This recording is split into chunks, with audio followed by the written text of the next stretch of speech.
am back again with another episode of Fly and the Other Guy. This is the third episode we did. We're still doing it. That's a good sign, right? That is a great sign. I think it's going terrific. Yeah, I've actually been enjoying it a lot. I wasn't quite sure. I've done a few other podcasts in the past, like some fantasy football podcasts, some random thing podcasts. Um, do you think, my question for you is, do you think our listeners have realized that I don't really play Dota yet? I would hope so, because I think that's the whole allure, is that it's two different perspectives. Because I talk to Dota people all the time. Mm-hmm. It's fun to talk to someone who's, you're still a gamer, right? But Mm-hmm. just from a different perspective. So I think that's cool. Got you. Yeah, I wasn't sure if I was completely outed in the first two episodes because for those who don't know, I've watched Dota actually before I knew you. I found it on like ESPN 3 in like 2016. They were airing the international, and I watched ESPN all the time. I was like, "What is this?" And I just fell in love with watching the game, but I felt like I was too old or too intimidated to actually start and play it. So I've just always kind of watched, and then we were introduced to each other, like I said, through our significant others. And yeah, so anyways, if you didn't know, now you know. I have a loose affiliation with Dota. I enjoy watching the game, but actually never really grinded the game. So let's get into our episode for this week. We got a lot of fun stuff to talk about. We are going to start off with, we're starting to get a little bit more announcements. It's starting to trickle out a little bit. Yeah, we're almost there. The December 9th is the cutoff for registering on the DPC website. So it's basically, yeah, you've got a week, and that's it. Everybody's going to have to announce. Yeah, and then I should point out, we're recording this on Thursday, the 1st of December. So by this will probably drop on Mondays. It's gonna be our goal. So there might be a few things that come out between now and then. So forgive us if we miss something to talk about, but we'll catch it up on the next episode. So you guys, you're announcing before December 9th. I mean, the reason I keep asking is I feel like, so Reddit, on the Reddit, they have this one big conspiracy that always goes about, is that every team and organization wants to be the last one. They want to build the hype. I've seen this theory floating around a little bit. It sounds like a decent PR idea. So that's not the case for our thing, at least. We're still finalizing details, so it's hard to give a deadline besides before December 9th, because we'll have to. So the reality of it, we're definitely getting there. The reality is it's just contracts take a while. Like when you deal with organizations, like there's just T's that need crossed, I's that needs dotted, and there's just multiple things going on. It takes a while to finalize. Exactly. There's just back and forth, and it takes some time. But there are some things that's released. So let's go through some news. I think probably the biggest news was Nisha departing Secret. I mean, is this a surprise in the community? Like, I would say so. This? I knew about it, but that's a different topic. I do think it's a surprise because Nisha has been, with Puppy for at least 3 years now or something. Mm-hmm. And they've had a lot of success. They were, they got top 2 at TI. They got top 3. Yeah. You don't really see as many changes. Yeah, you don't really see as many changes with, like, if you finish like top 4 TI, you're probably pretty happy. Yeah. So I feel like this might have been something that's been brewing for longer. Like maybe Nisha decided even before going into the tournament that he's gonna either pursue something else or take a break. I'm not sure. Yeah, I guess just sometimes you change. Sometimes even if you play well, like, or if things are going well, you just want to mix things up a little bit. Yeah, I think that's natural, and he's been in the same situation for years now. Even though he's had different players on the team, but he's been under the same leadership for a while. Maybe he's going to look for something else. I'm not sure. Yeah, it's just speculating. The second piece of news is Immortal Faith is now becoming Nigma's coach. One, do you have a little background on Immortal Faith? Like, have you, where is he kind of coming from? So I've never actually talked to the guy, but he's been around for a while. I think he's done guides for Dota for a long time, and also he's coached Viking, which later became, I guess, Team Tickles into Gaming Gladiators. As far as I know, he's been coaching all of those. Funny names, I know. Yeah. Maybe he's naming them too. Yeah, maybe. I don't really know much about him, but the main thing here is that it's interesting to see Kuroki take Mhm. somebody who's kind of outside of the Nigma circle and bring him somebody in, Okay. because I always felt like Nigma is a very like tight knit group, Okay. right? And maybe Armin was a part of that. That's the previous coach, and they're bringing somebody else, somebody new, which I have no idea if they've had any experience with each other before, but it feels like they're going for something fresh, something to freshen up the team. Yeah. I mean, but the roster likely stays intact. Did they? I don't think they announced anything They didn't have something yet. yet, so So then, I like, can't say. how much of an impact can a coach make? Right? Like, if because they didn't make Ti, right? So, I mean, in your experience, how much does can coach actually change performance? That is very much dependent on the team and the coach, because it could be massive. It could be the corner of, or the backbone of the team. That could be the coach, or it could Okay. be something very small, which would be like an analyst style of coach. So it really is dependent on the person and the team and what they're gonna make of it. So it can potentially be huge. That one works out. Speaking of coaches, Moon moves from he's playing four, right? Four position, and now Yeah. he moves to the coach's TSM. As a former TSM coach, no, you didn't. I don't know if you actually had the official title. I think you went out there for a weekend, hung out with the guys, maybe gave a little informal advice last year.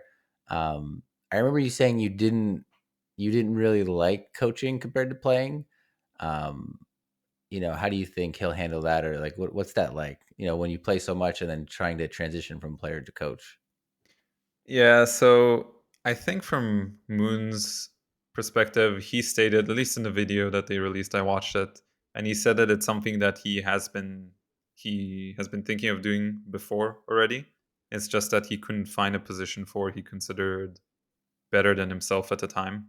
Hmm. So it's been brewing on his mind, is what it sounds like, and I think that makes all the difference. If you have time to think about it and realize the consequences, and Moon is a very like smart guy, I think he was already mentally ready for it, where I wasn't at the time. Is a lot of it just like you're getting to like a life stage where it's not so much that you don't think you can play, but I mean it's such a commitment to play Dota, right? To be from just a life standpoint of your relationships with people in your lives, with your family, with everything. I mean, is that a part of the consideration? Like, because coaching maybe is a slightly scaled down version, but you're still in the competitive world. Yeah, you might be right about the fact that you don't have to play as much as when you are a player, but Hmm. I do think Moon is still going to continue playing, and that's like one of the best ways to understand how a patch works or something like that. Um, so it really depends on which way he wants to take it for himself. But I know he himself he's basically been doing everything for his team, including captaining, drafting, playing, essentially coaching the team as well in a lot of ways. So he has a Okay, lot of hats that he's wearing, and being able to wear less hats makes it so that you're able to be more focused on one aspect. So I think that's what he's looking at. got you. All right, next thing we got. It's official now. LGD parts with Faith Beyond. We've talked about that before. You hung out with him kind of at TI, and so everyone kind of knew he was retiring. I was looking this up. He's only 24, so maybe not a permanent thing. I mean, It seemed pretty permanent when I spoke with him, at okay, least. okay, And we did bring it up because we were talking about it. And he was saying, I've been playing this game for so long, even though he's so young. yeah, He's actually been playing a very long time. He's been playing Dota probably longer than I have. Um, so regardless of his age, he's been doing it for a while. And they also announced the release of XinQ, hmm, which was interesting. I don't really know if XinQ is. I don't think he's retiring. At least I haven't heard anything about that. So I guess they're just looking for something else completely okay, on the Chinese side. And there's also a rumor on Reddit I saw that Ame is retiring, which has been a rumor for a while now, before okay. even TI starting. There is no official confirmation on that one though. But that would be interesting because that means LGD is a completely different team coming into new season. And like when you get such a big change with a team that has been so good for so long, do you expect, like, what level do you expect the organization to be able to carry on the brand, like just to be carry on the success, like there are some teams in sports, right? Like in soccer you got Real Madrid, in basketball you have certain teams that are just historically usually good. Can you expect the same thing because like the name brand will draw the best players in the Chinese region, or who knows? I think if they keep the leadership the same, so Xiao as the coach, possibly Y slash Innocence as a captain, I think I would expect good results from them, because I think that's where it starts. It starts from leadership, and then it comes to the talent and how they make use of the talent. And is it like, I guess part of it is you have the leadership, you have the talent, and then they have the influence to allure the best new young talent, or to still assemble a good team. And they'll also probably have the money, right? I mean, PSG, I'm sure they have decent contracts working over there. Yeah, I think it's a combination of both. I think if you were a player that can, not necessarily just Chinese, because they brought in Nothing to Say, who's from Malaysia, but a player that can play in that team, that's probably as good as it gets. Mhm. So All right, I think that covers a lot of the announcements that we have now. We have a feeling, obviously December 9th is approaching. By the time we come back on here, probably have a little bit more to talk about. Um, but it's a little teaser, little appetizer to get us started. yeah. So next we want to talk about a new patch dropped. Um, this is a small patch, right? I would say it's fairly small with big implications. Okay. That makes sense. So before we get into the specifics of it, I think some of the feedback we've had, um, some questions, some topic discussions that we've gotten is like, how do you, uh, as a captain, right, as position 5, how do you digest a patch, right? Like, how do you break it down in the professional scene? So the way I view the Dota balance team, and I say Dota because other games do it in a different way in how they release patch notes. They would sometimes have editor notes from the actual development team, things like that. But in Dota, I think of it as a puzzle. So when they release something, they have an idea in mind, an objective in mind, and with this patch, like this is how we want the direction of the game to go. And sometimes the puzzle is fairly simple, which in the newest Mhm. patch it is, as an example. And sometimes it's really complicated and you probably don't see it and you don't understand the implications of changes until very later on. So you have to peel the layers one by one, basically. Are they all like? Are they always right? Like, to the to the patch team, the team that when they come up with the update, like they want the game to go in a certain direction, but I wonder how often it actually goes in the direction they want, or it just kind of skews off into this other kind of path. I think it almost always skews off to a different path because they release a big patch and then they Hmm. have to release at least like 3, 4 correction patches afterwards. Okay, So yeah. there's always going to be that butterfly effect when you release something into the world, and it's going to have these unknown significant implications that you only find out later. However, the Dota balance team is one of the best in the world, I think. I mean, that's to me that's a little surprising. I think I agree just from watching and seeing, first of all, how many updates come out, like how they care about fine tuning it, right? Like they could just release the big patch and just whatever happens happens and let it go. But because especially with this last TI, and there just seems like there's been so much like, oh, Valve doesn't care about the game kind of like stuff floating out there, which probably isn't really justified. I mean, there's probably obviously extenuating circumstances, but yeah, I mean, it does seem like they really do care and that they're really good at it. I think they've been historically really good at balancing the game. Um, and this And patch is fairly small, I would say. so, how do you begin to solve it? Is it just pubs and scrims?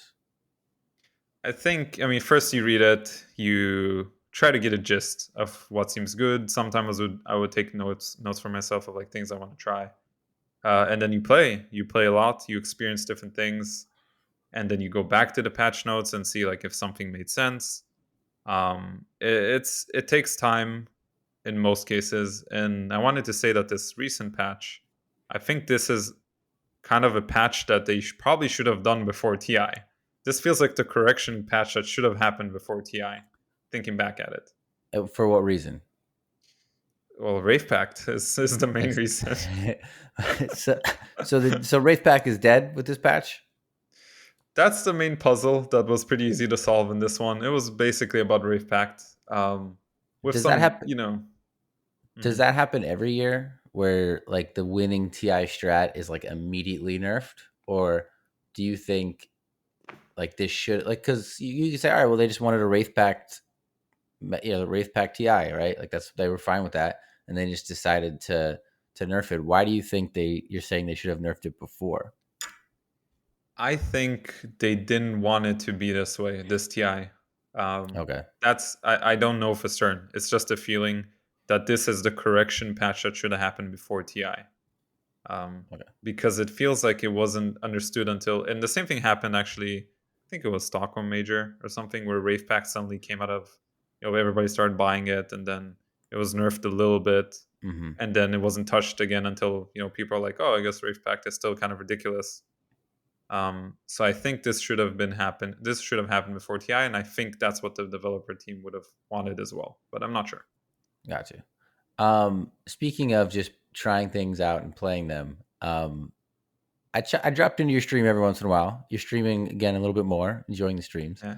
Um, I saw a little Riki 5. I saw I saw a little Riki 5. So like, what's the change that as you're digesting the patch, you're like, or you or somebody else is like, oh well, maybe this will work as 5. Yeah, I don't even think anything was changed about the hero recently. Okay. It's just that you have this website that's called Dota Pro Tracker. All the pros go on it, or all the high MMR people go on it, and they check out the win rates, like which heroes do well. And suddenly, I see that this Riki hero has a pretty good win rate as a support. So I'm like, okay, I'll try it out myself, see how it goes. So far, 0% win rate for me, but You that's like haven't won that's once. okay. um, so I'm still figuring it out.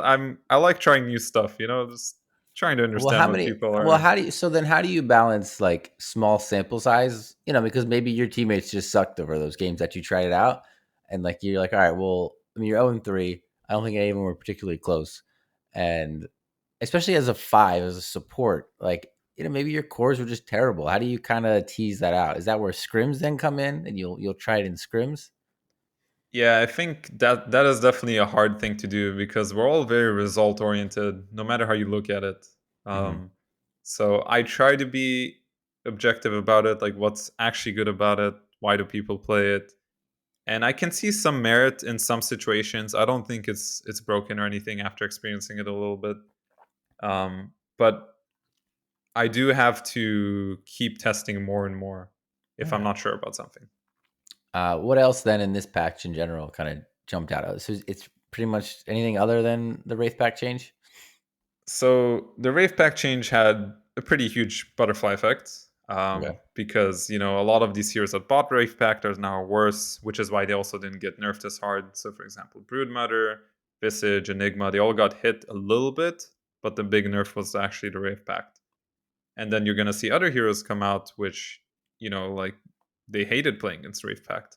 For example, Timbersaw, Necrophos, like Pudge. These types of heroes, they naturally become better. So we haven't seen the full implications yet. The one thing that seems pretty clear is that Razor has been very buffed. Okay. His But win rate jumped by like 5%, which is very high compared to everybody else. And also the Arcana was recently released. So so there you go. So, but I guess when you look at win rates, don't you kind of have to factor in the part where people are trying all these things that have changed and they know how to Razor doesn't change that much, and maybe now he's just kind of chosen more as like a comfort hero. People know how to play him, and then his win rate just goes up because people aren't experimenting as much with him. I think in this case it's very evident because of the buffs you received. Because if you have a win percent go by 1 or -1, something like that, maybe there are little things that changed. But when it starts becoming big numbers like 4 or 5%, something's up. Something's fishy. Okay. As a 5, as position 5 yourself, is there a certain like meta that you like to play in where like a patch will come out and it'll shift in a certain direction? Oh yeah, I love the saving heroes. That's always been The some of my dazzles. favorites.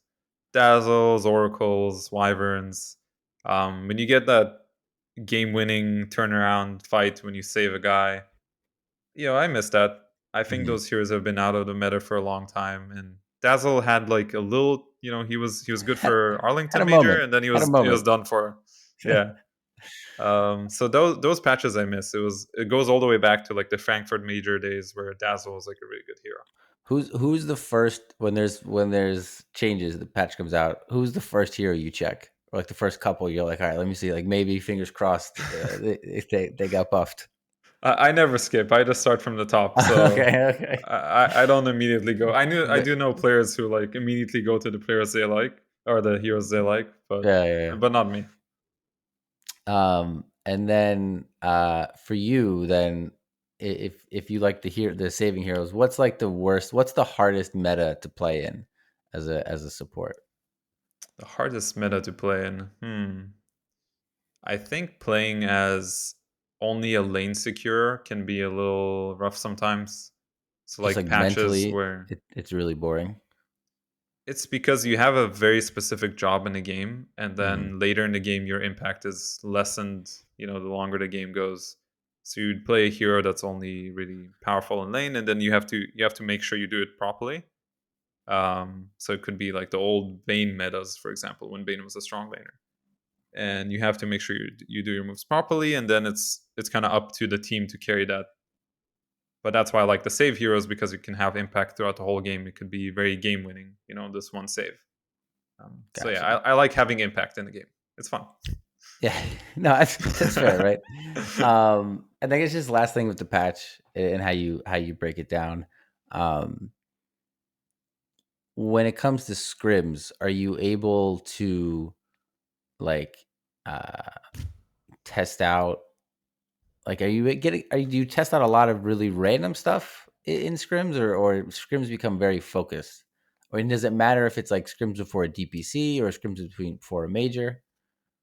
I think the usually the way I like to do it is that everybody has to play a lot before even starting to scrim, Okay, because you want to look at what your players are playing in the patch, what they're having success with. Then you talk about it with them, and you're like, hey, maybe the mid laner comes to you and says, oh, I think, whatever, Primal Beast is incredibly strong right now. And then you're going to get ideas that you're going to later on test in the scrims.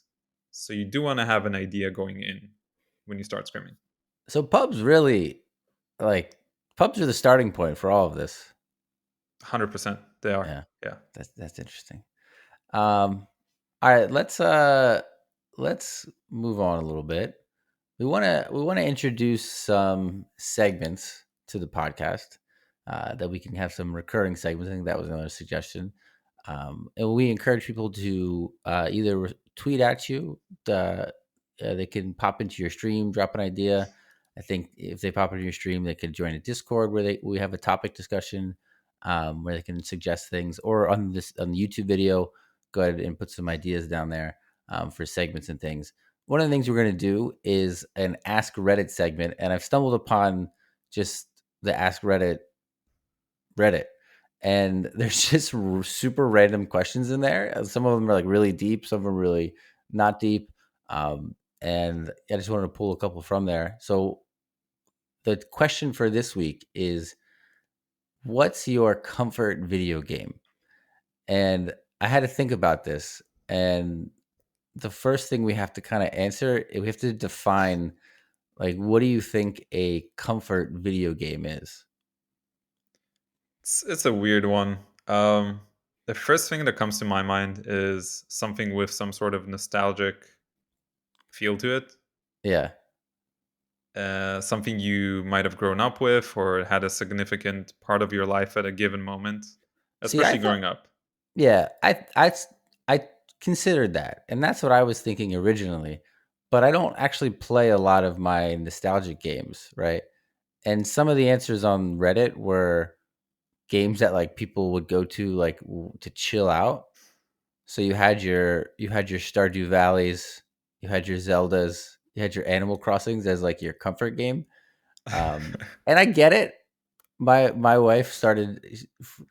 What was it? She doesn't really play video games at all. But I bought a Switch a couple years ago, and someone told her to download Stardew Valley, and she like Even I know about she this. yeah, she didn't really even like play any of the quests. She just married a guy named Elliot, and they built a house together. And like they would like read books, and she would pick the plants, whatever, around the house. And to her, that was a comfort game. Sounds like a total vibe over there. And then she actually did play Animal Crossing as well. So I definitely can see how those types of games can be comfort games where it's just like you log in, you're not playing anybody, there's no competition, there's progression, you get cool stuff, you kind of chill. And that's one approach to it. And then I mean, if we did if we took it as like the nostalgia approach, for me it would like 100% be Sonic the Hedgehog. I think I don't know if you might have been too young to play Sonic. I've played Sonic the Hedgehog, but Okay, not that you would know about it, but like on the I've actually original. played it. Okay, okay, the original Sega. Um, the and you know what was really hard about that was you couldn't really save. Like I went and I found my Sega at my mom's house like a couple years ago, and my older brother, we used to play it when we were younger, and we're like, oh, let's try to beat Sega. I was trying to beat Sonic, and it was really hard because you only had so many lives. And when you lost all the lives, like if you were out of continues, you were just done. And I'm not even sure if we beat it as adults. It was so hard. I don't think I ever beat that game from my memory. So. I mean, I remember when we were younger, I was like 6 or 7, and the TV was up on my mom's room. And whenever we got to a boss, I would always just let him play because I was too nervous. I was like, "Oh, dude, you can get through. You can get through this last guy, through the boss."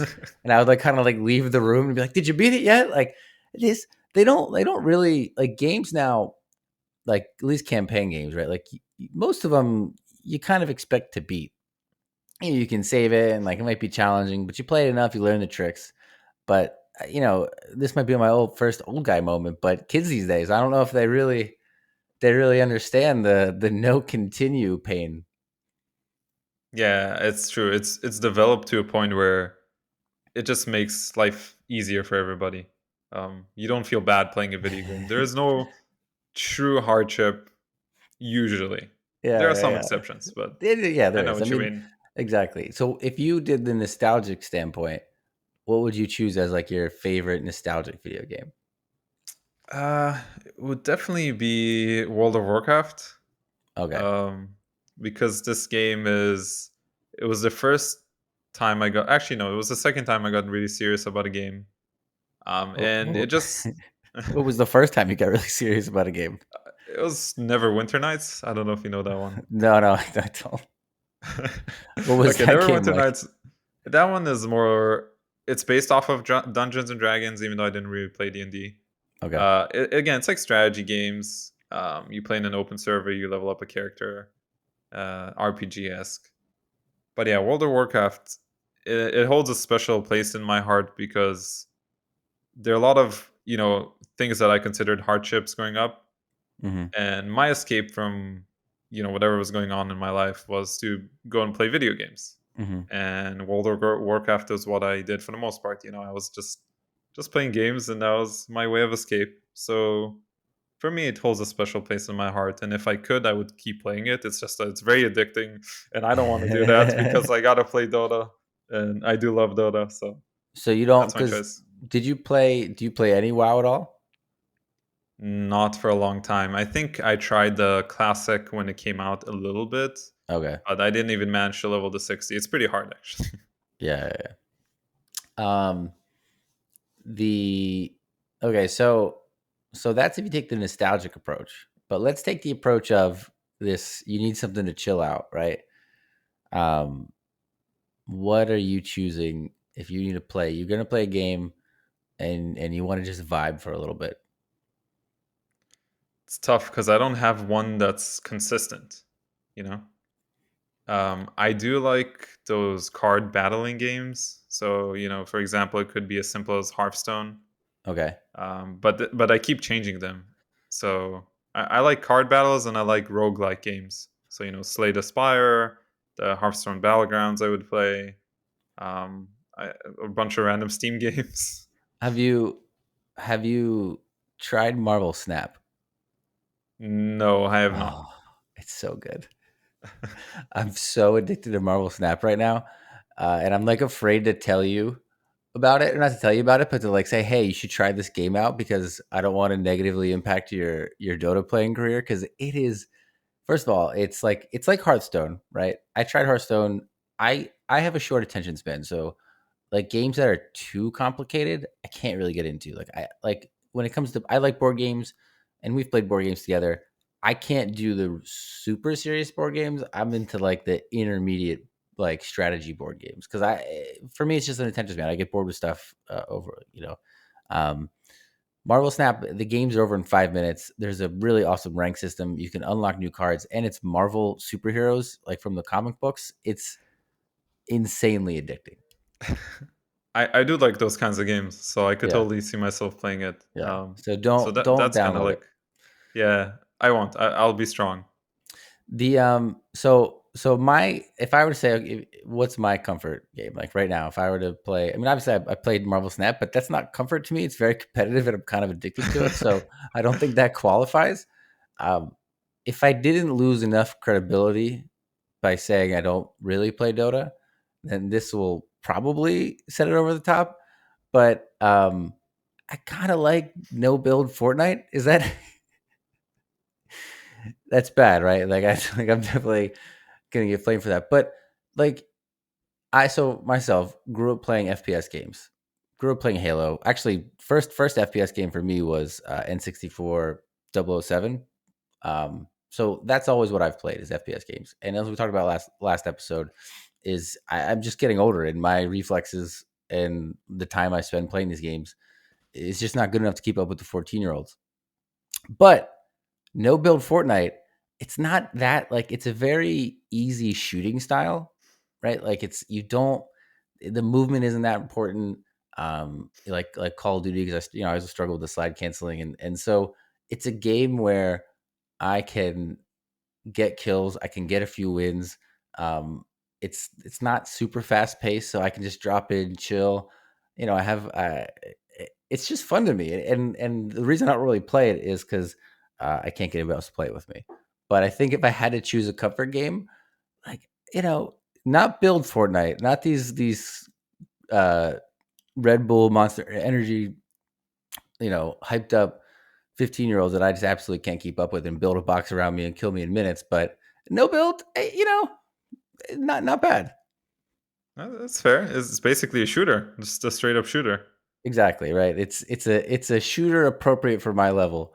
I think Fortnite's like it's player base is like super high in the young teens, and then like anybody in their 20s hates it, and then you'd be surprised mid 30s it kind of comes back around. Um, but yeah, so that's our Ask Reddit segment. We'll finish up here with one last thing we want to do. We do want to encourage like listener suggested topics, so we actually have one. Um, and like I said, leave a comment in the YouTube video if that's where you're watching this, or pop into your next stream. Uh, Rolf from the Discord give him a shout out. He asked a question, and he said, "I'd like to suggest the topic of physical and mental well being and how it pertains to performance in Dota." And it could be specifically kind of focusing on a relation between exercise and performance impacts. So I think most people know have a pretty good workout routine. You stay up with your physical health. Like what is your kind of workout routine like? Just real briefly. Yeah. So simple. I work out 6 days a week out of 7. Um, push pull legs. I guess that's basically it. Okay. And when I'm home, I just work out from home. I have like a little gym set up at home. And when I'm abroad, I figure out something where to work out. So that's simple. Yeah. And how do you think that keeps you mentally sharp? So for me, I've been doing it for such a long time that it's just a part of my life. Yeah. Like you Um, really couldn't compare it to anything else. Like you couldn't compare it to the time where you're not working out, so it's kind of hard to say. it's hard to say, but I do have a good example for people out there. Okay. So recently, I've played with Abid, and he got into working out maybe half a year ago or a year ago. I don't know exactly. And I remember him saying that we were having a scrim one day, and he showed up. He was a little tired. He didn't play as good, and he was like, at the end of the day, he was like, I didn't work out today. It was my rest day. So that was a very clear indicator that when he was working out, he was way sharper and was more focused. And that's what I feel when I work out. And I make sure when I go to a tournament, even though I have to play super early, it's say like 9 a.m., 10 a.m., and I have to prep beforehand and all that, I would still go and do something, whether it's even just run for 20 minutes at the very minimum. I could feel my brain waking up. And, I'm not a scientist. I don't want to say anything that's, going to give people the wrong impression, but I'm pretty sure it's scientifically proven. It's not the pre workout energy caffeine stuff you're popping beforehand that No, just gets you that's a going. skip. um, the for me, like I've done like 6 month runs at the gym. Um, the challenge that I run into is when you stop working out, it's gone within a few months. Like I had the summer between I think it was between undergrad and graduate school, and I had nothing to do because I was like, all right, well, I'm going to grad school. Like I don't have to prepare for anything. I just wait for school to start. And I went to the gym for like 3 months straight, and I was in the best. I think I did like one of those like Ironman, like 14-mile Tough Mudder obstacle things, peak physical, of my life. But then school started, and I was like, and again, then the winter came, and I was like, I'm not going to the gym. Like, and it was just all gone. So, that's the hard part is like I don't really do it because, um, even if I do it for a couple months, like it has to become a part of who you are. And it's just not who I am. Like I'm very competitive. So I signed up for like an ultimate Frisbee league, which has been good. That's how I get my cardio workout. And I need like that competition, like what do you do? Like, do you listen to podcasts in the gym, or what do you listen to as you're working out to like kind of stay, I don't know, motivated? I've tried listening to podcasts. It's a little distracting though, because you actually do want to focus on your workout. But yeah, I think each person has to find their own thing, whatever they enjoy doing. And for me, I try to challenge myself. So I keep trying to beat myself. That's my competition. Okay. So in a way, I'm like I would go into say I'm going to the gym, not at home, so I have like more accessibility to other things. I would be like, today I want to be able to whatever it is, do more pull-ups, or I want to be able to train towards doing a muscle up. I would set little goals for myself constantly, whatever it is. It could be very small, it could be higher, bigger. And that's what works for me at least. You need some goal in mind. You need some way to push yourself. Yeah, that makes sense. Maybe I get listen. I got some workout stuff in the basement. Maybe I'll get it going again. All Probably right, not. The probably not. real That's quick okay. off of that. So the question was kind of about like how your physical well being helps you, but what about like staying mentally healthy? When I do get tired, I have been trying a very simple go on walks more. It's actually been quite a helpful thing. No joke. Maybe I'm getting older and that's why I'm doing it. When I was 20 years old, I didn't think about going for a walk. But walks walks nowadays, it's are pretty walks are nice. walks are extremely underrated. Um, They really are. Yeah, I mean now when it's dark and cold out, but when it's like nice out, walks are great. Yeah. Um, the I guess a lot of it also depends on your personality. Like I think I'm naturally a little bit more of an extrovert, and I think I need to be around people.